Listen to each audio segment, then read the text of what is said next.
ago. So I met this beautiful woman right here, Maneva, when I was dealing with a fix-it ticket after I had gone through a pretty hairy incident with some NoHo police officers. And I just saw that look on her face. She was holding her head up high, but she was so worried about your son. And what do you want to say about what you've learned through this whole process with your son? Well, what I've learned through this whole process after meeting you is that, you know,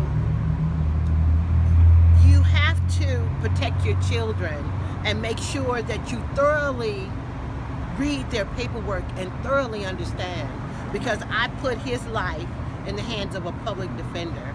And when I really went through the paperwork after meeting Heidi, I felt real bad as a parent that I didn't protect him better a year ago.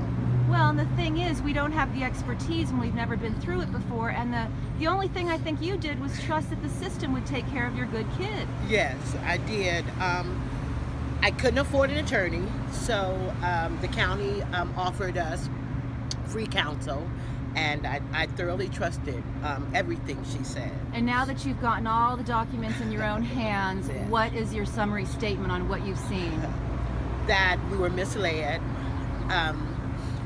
We were informed improperly. His case has been mishandled. Right. And should there have been, let's stop right back up for a second. Should there have been a case for a 21-year-old kid sleeping off some alcohol that he had at 21 at a bar in Venice without having driven, or you know, he's not driving anywhere, he's been in the car for about an hour and a half. Should there have even been a case No. when the cops tapped on his door? No. Why do you think they tapped on his door when he was not harming anybody? To wake him. He was parked in the wrong area. Okay, so and that's how he was noticed. Okay. So they tapped on the window and startled him. Right. And they claim in their police report that they touched the hood because that's procedure. Okay. Okay, and the hood was hot. Now, could a hood still be hot an hour and a half after a kid stopped driving? I don't know. I'm not a auto mechanic. Yeah. My hood ain't hot after 90 minutes. Yeah, that's one hot car if it's still hot. Right. You know what I'm saying? That car's on fire if it's still hot after 90 minutes. And another thing that I'm finding is the first allegations of DUI against my son, he blew supposedly .12. Okay. After sleeping over an hour and a half. Okay. Okay.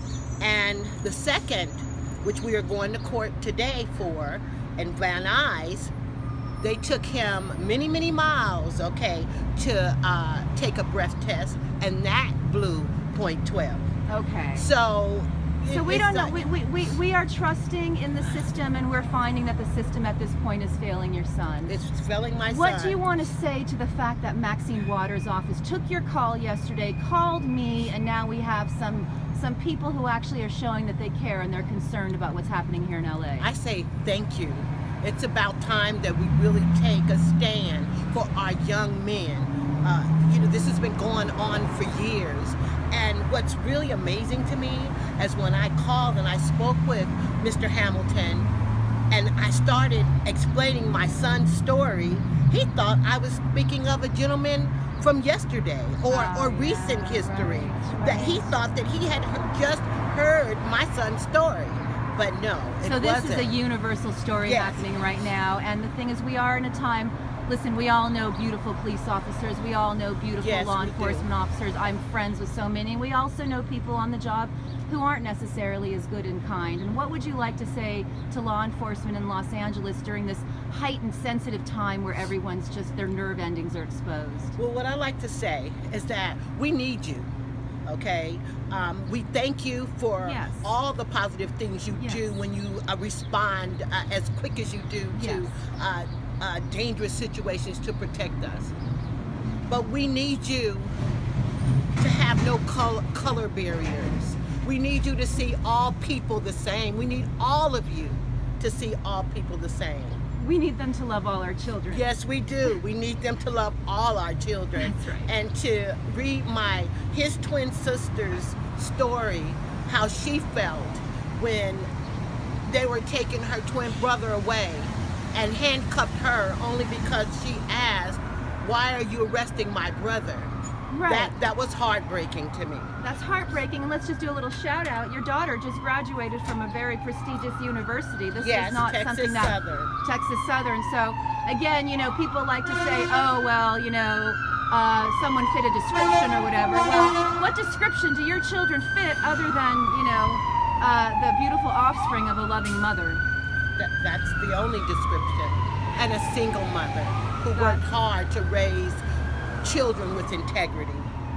I thank you so much, Maniva, for your time, and we are praying on this right now. Thank you so much. God bless. I love you. I love you too.